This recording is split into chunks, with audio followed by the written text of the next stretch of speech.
Hello cricket fans, welcome back to the channel and welcome to another tier list where we are ranking the England cricketers from that England versus West Indies series that's just been completed last night. 3 ODIs, 3 T20s, England winning both 3-0, 3-0, 6-0 across the course of the summer against one of the, well, quite a strong white ball outfit generally speaking, although the fact that Nicholas Pooran has just retired from international cricket doesn't help them out a great deal. I've got all of the England players, 15 of them. They're in different coloured shirts and whites and T20 kits and new kits and old kits. And don't worry about it. Don't worry about it. But let me know who you think the player of this series was. Who did you enjoy watching the most? And yeah, the other thing as well, I'm using something new. I'm actually using a teleprompter to try and give me some more information than what I might not have had otherwise, although I have had to put the information. Don't worry about it. Don't worry about it. Let's get on with it. We've got the classic tier list categories, S all the way down to D. We're going to start with none other than Tom Banton. No idea if this works, but Tom Banton, if I can find him, there he is. What did he go? He only played in the T20s. He scored 33 runs in 2 innings at a strike rate of 220. Why is this not working? We're figuring it out. Look, he scored 33 runs in 2 innings at a strike rate of 220, including 30 not out at that postage stamp of ground at Bristol. It's not the best of Tom Banton. He's got so much more to offer than that. But the top order batters absolutely dominated in the T20 series. And I don't really think anybody batting from 5, 6, 7, 8-ish actually got a chance to do much. So with limited opportunities, I think he did exactly what he could possibly have done. And with that, I'm just going to have to stick him. Should we say C is 0? I don't think it's 0 because the 220 strike rate is impressive. Maybe I'll put Tom Banton at B. Let's start at B. Why not? There's got to be a better way here. There has to be a better way to figure this out. Jacob Bethl, the future of English cricket, returns to England duty after winning the IPL for RCB. That just goes to show what they actually needed to make that happen, didn't it? They needed the young Englishman to get in there. ODI cricket did pretty well. 99 runs, an average of 49.5.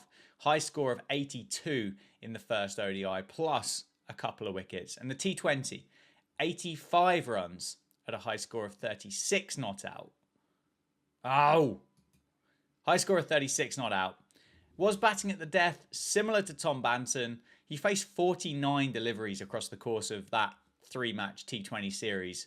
Strike rate of 173. Did pick up some key wickets as well. 4 of them, in fact, at 21s. He got Evan Lewis and Andre Russell up at Durham, I believe it was. And then Shimron Hetmeyer down at Southampton literally last night. So pretty good for Jacob Bethl. Pretty good. So good, in fact. I think he's going to sneak up. Does he go S? Who else could be there with S? Do you know what? I'm going for it. Jacob Bethl, you're going straight in at the top. Next up is the new captain, Harry Brooke. Harry Brooke taking over from Jos Butler. Obviously, that ended kind of fairly unceremoniously, didn't it? 131 runs at an average of 65.5 in the ODIs. A high score of 58. Similar to Jacob Bethl in the T20s, he only faced 47 balls. Scored 75 runs, high score of 35, and scored 9 boundaries in that series as well. So why can I not get this to work? It's pretty good for Harry Brooke. I don't think it's the best start. I think we'll see better from Harry Brooke. Of course we will through the course of his career if I can find him. There he is. He's wearing whites. Don't worry about that. Where should I go? No, he's averaged nearly 50 in ODI cricket. It's got to be that. It's got to be that. Jos Butler. Jos Butler, the outgoing captain, returning to England duties. Is he underutilised in white ball cricket? ODI cricket there. He scored 78 runs at an average of 39 with a high score of 41 in the third ODI. I think we need more from Jos Butler there, but I think that's more the fact that he's batting down the order. T20 cricket, 165 runs at 55s, a high score of 96 up at Chesterless Street in the first T20. Is he back to his best there in T20 cricket? I feel like he could be. it's kind of a bit of a mixed series there for Jos Butler. Don't ask why he's wearing a Test shirt from when he last played Test cricket, which was pretty ordinary, wasn't it? But I'm going to go B. I'm going to go B. There's going to be some high-marking players in here because England have absolutely pumped the West Indies, haven't they? Brydon Carse, probably most excitedly looking forward to seeing him in a Test shirt this summer. He's got a massive Test series ahead against India in those 5 Test matches. So I think that's going to be the priority for him. 4 wickets at an average of 34.5 in the ODIs as an all-rounder and didn't bat. T20s, he played all 3 of them. He got 2 wickets at 67s with an economy rate of 11.15 per over.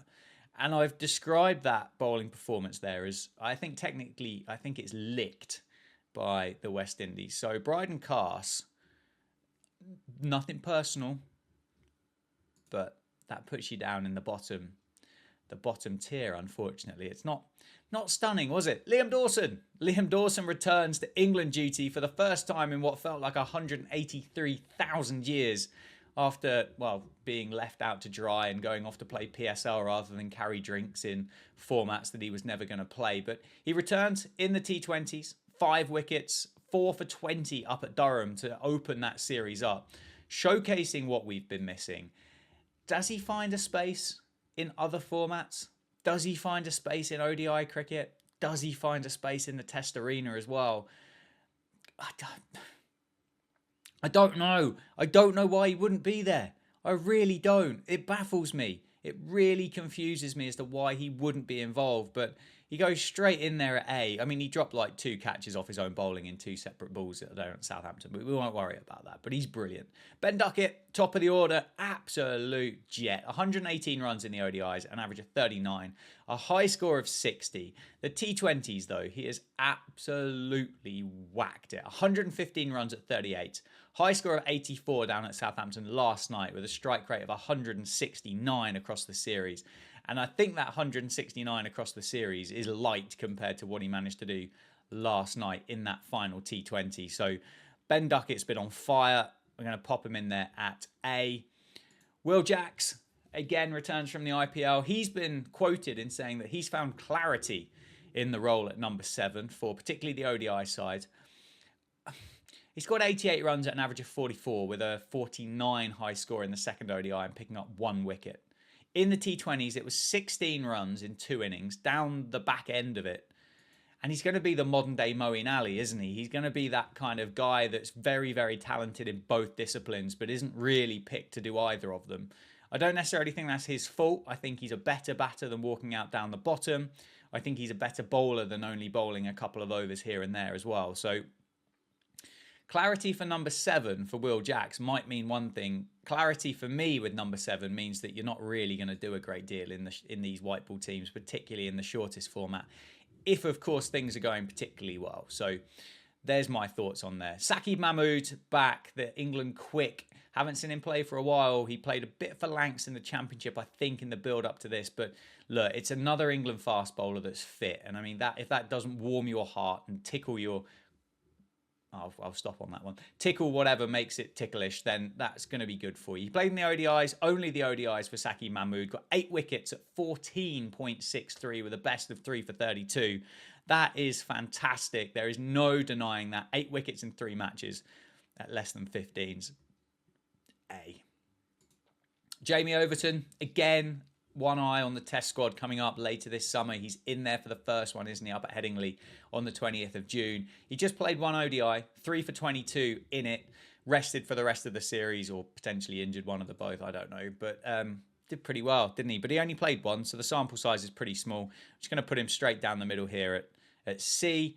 We've kind of said that's where the middle ground is. Matty Potts, Durham's Matty Potts. This guy not included in the Test squad for the first Test, which I found quite perplexing, to be quite frank with you.